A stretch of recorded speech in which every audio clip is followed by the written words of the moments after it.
안녕하세요. 건강 스토리텔러 정아입니다. 네, 우리는 살아가면서 스트레스가 만병의 근원이다 라는 말을 참 많이 듣는 것 같습니다. 스트레스를 받으면 두통도 오고요. 또 면역이 떨어지는 것 같고 뭔가 짜증이 솟아오르기도 하죠. 그래서 지금까지는 뭔가 두루뭉술하게 단순히 스트레스를 받으면 몸이 산성화되고 세포의 산화 속도가 가속화되기 때문에 암 치료에 좋지 않다고만 알려져 오고 정확하게 규명이 되지는 않았는데요. 하지만 이번에 새롭게 발표된 연구에서는 직접적으로 암세포를 키우는 것으로 나타나서 공유하면 도움이 되실 것 같아 내용을 준비했습니다.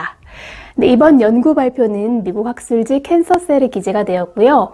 유방암이 폐로 전이된 쥐를 스트레스에 노출을 시켰을 때의 변화를 관찰했습니다. 여기서 스트레스에 노출된 쥐의 종양세포의 전이와 종양의 크기가 최대 4배까지 가파르게 성장한 것인데요. 여러 전문적인 내용을 줄여서 간단하게 요약하면 우리가 스트레스를 받으면 뇌는 글루코코르티코이드라는 스트레스 호르몬을 분비하게 되는데 이것이 면역 체계를 저하시키고 암세포를 키우는 결정적인 요소가 된다는 겁니다. 그런데 방금 말씀드린 이 글루코코르티코이드라는 호르몬은요, 양날의 검처럼 작용을 하는데요. 전문가들은 만병통치약이자 동시에 만병의 근원이다, 이렇게 아이러니하게 이야기를 합니다. 자, 왜냐하면 이 호르몬은요, 가장 강력한 항염증과 진통제이기 때문인데요. 어떻게 보면 스트레스로 몸이 급속도로 망가질 때 몸을 방어하기 위해 나오는 호르몬이기 때문이죠. 그래서 염증을 일으키는 알레르기, 관절염, 피부병 등 이런 균 감염성 질환이 아닌 거의 대부분의 질병에 처방되는 호르몬 약물이기도 합니다. 그런데 이 호르몬이 면역을 담당하는 호중구라고 하는 백혈구에 영향을 미쳐서 전이와 암 성장에 취약하게 만든다는 것이 이번 연구의 핵심입니다.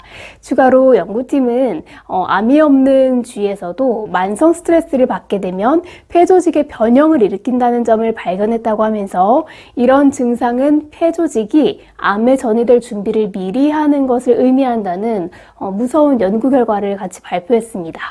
이 논문의 결론도 결국 만성 스트레스가 전이를 증가시키기 때문에 스트레스의 관리가 가장 중요한 해결책으로 나왔습니다. 그런데 사람이 살다 보면 스트레스를 관리하기가 정말 어렵습니다. 이 세상에 스트레스를 자기가 받고 싶어서 받는 사람이 어디겠어요. 또 어떤 사람은 현재 암치병을 하고 있어서 또 누구는 경기가 좋지 않아서 아니면 회사에서 일이 너무 많아서 이런 각자 나름대로의 스트레스를 가지고 있죠. 뻔한 이야기겠지만 여러 가지 스트레스를 줄이기 위한 방법은 있습니다.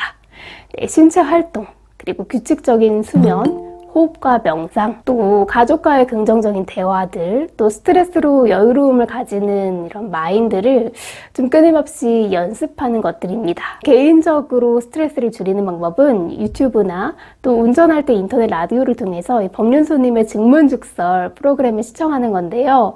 저는 사실 교회를 나가거나 절을 다니거나 하진 않은데 이 법륜스님이 수많은 사람들의 고민을 들어주는 이런 영상을 보다 보면 뭐라고 할까요? 좀 마음이 평온해지면서 내가 가지고 있는 골칫덩어리가 다른 방면에서 바라보면 생각보다 큰 문제는 아니구나, 이런 생각이 들기도 합니다.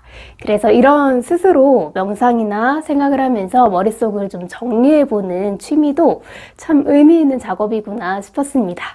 네, 어떻게 보면 아무것도 아닌 가벼운 발걸음, 주변 사람들과의 제잘거림, 보통의 하루 일과가 마음에 따라 전쟁이 되기도 하고 또 천국이 되기도 하는 것처럼 이 영상을 보시는 시청자분들께서도 양질의 삶을 추구하셔서 이 마음의 평안함에 이르셨으면 좋겠습니다.